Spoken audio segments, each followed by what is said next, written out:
There is a profound simplicity in these words from Paramahansa Yogananda. First things must come first.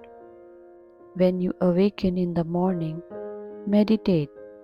If you don't, the whole world will crowd in to claim you, and you will forget God.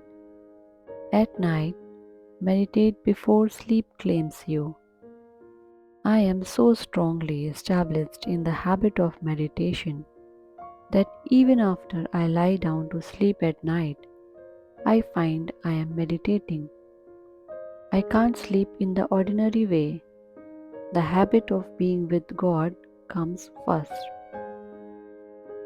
These words are not merely instructions about meditation, they reveal a timeless spiritual principle. Whatever we place first in our lives shapes everything that follows. Every morning, we wake up with a fresh mind. For a few brief moments, there is silence before the phone vibrates, before responsibilities arise, before conversations begin. There exists a sacred opportunity. It is as though God gently whispers, "Will you remember me before the world remembers you?" Yogananda understood something that modern life confirms every single day.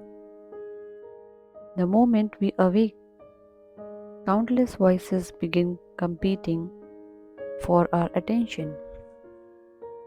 Emails demand replies, news headlines stir emotions, social media invites comparison, family obligations, work pressures, financial concerns, and endless plans begin marching through the mind. Without realizing it, we surrender the steering wheel of our consciousness before the day has even begun. That is what Yogananda meant when he said, "The whole world will crowd in to claim you." He wasn't criticizing the word, rather, he was pointing out a psychological and spiritual reality. The mind naturally absorbs whatever it first encounters. If our first encounter is anxiety, the day carries anxiety. If our first encounter is distraction, the mind remains scattered. But if our first encounter is divine presence, then a quiet center remains with us, even amid activity. Morning meditation is not an escape from life, it is preparation for life. Imagine a lake before sunrise. Its waters are perfectly still, reflecting the sky with flawless clarity. But once strong winds arrive, the surface becomes disturbed. In the same way, meditation allows us to establish inner stillness before the winds of daily life begin to blow. When we begin the day with God, we don't merely change our morning, we change the quality of every thought, every decision, every interaction that follows. Yogananda also speaks about the evening with equal importance. At night, meditate before sleep claims you. Most people end their daily exactly as they spend it, mentally busy, emotionally exhausted, and spiritually distracted.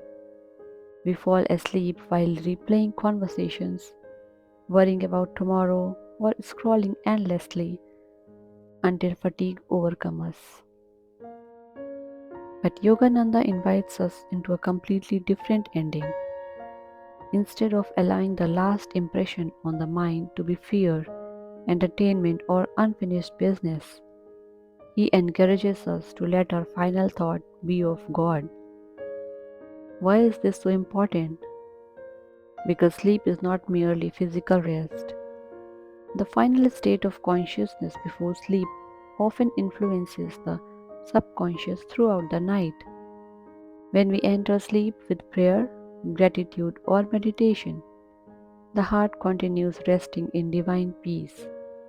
We awaken not only physically refreshed but spiritually renewed. This is why many saints have considered the moments before sleep almost as sacred as the moments before dawn. Then Yogananda shares something deeply inspiring about his own experience.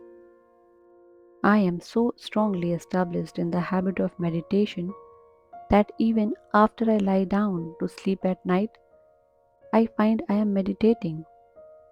This is not meant to discourage us or make us feel inadequate. It reveals the incredible power of habit. We often think habits belong only to physical actions, brushing our teeth, driving a familiar route, or making coffee each morning. But the soul also develops habits. The mind becomes accustomed to worry if we repeatedly worry. It becomes accustomed to anger if we repeatedly react with anger. Likewise, it becomes accustomed to God if we repeatedly turn toward God. Eventually, communion with the divine becomes as natural as breathing. Notice that Yogananda does not say he forces himself to meditate. He says meditation has become his natural condition. This is one of the greatest promises of spiritual practice. In the beginning, meditation may require discipline. Later, discipline becomes joy. Eventually, joy becomes spontaneous remembrance. This transformation doesn't happen overnight. It happens through small acts of faith repeated consistently.